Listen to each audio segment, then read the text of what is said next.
Cheyenne held out the bear, which was white with a slightly constipated face. She did a high, squeaky voice. "Push that little baby out. I want to meet my friend."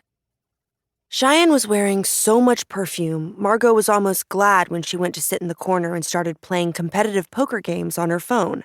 Poker Stars, that was her jam. She chewed gum and played poker all night long, stomping those jokers. That was what Cheyenne always called them, the other players. Jokers. There was a nurse who was rude and made fun of Margo's name choice. Margo named the baby Bodhi, like Bodhisattva, which even her mom thought was stupid. But Cheyenne slapped that nurse right across the jaw, and it caused a whole kerfuffle. It was also the time Margo felt most loved by her mother, and for many years to come, she would replay the memory of that slap and the perfect look of surprise on the nurse's face.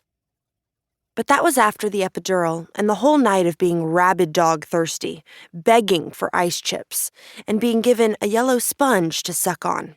Sponges being well known for their ability to quench thirst. "What the fuck," Margo said around the sponge in her mouth, which tasted of lemons. It was after all the pushing and pooping on the table, and her OB looking so disgusted as he wiped it away, and Margo shouting, "Come on, you've seen it all before," and him laughing, you're right, I have, Mama. Now, let's have one more big push." And then, the magic of Bodhi's slippery purple body when they put him on her chest, pressing the towels around him, his eyes pinched shut. She was instantly worried about the scrawniness of him. His legs, in particular, seemed underdeveloped in a tadpole kind of way. He was only 6 pounds, despite the song they had sung to her at work. And she loved him. She loved him so much it made her ears ring. It was only when they released her from the hospital that Margo began to panic. Cheyenne had already missed one shift to be there for the birth. There was no way she could take another day to help Margo home from the hospital. Besides, Cheyenne was technically banned from entering the hospital after slapping that nurse. Margo told her mom that of course she would be fine. But driving out of that parking lot, her baby squalling in the hard plastic cage of his car seat, Margo felt like she was robbing a bank. His cries were so mucusy and frail they made her heart race, and she was shaking the whole 45-minute drive to her place. She parked on the street because their apartment came with only one designated spot. But when she went to take Bodhi out from the back, she found she couldn't understand how the lever that released the car seat from the base worked. She was pressing the button. Was there a second button she was supposed to push simultaneously? She began jiggling the car seat, careful not to shake it too hard. If there was one thing everyone had been clear about, it was never to shake the baby. Bodhi was crying frantically now, and she kept thinking, "You do not have the calories to expend this much energy. You're going to die before I even get you upstairs." After 5 minutes of straight panicking, she finally remembered she could just unfasten him.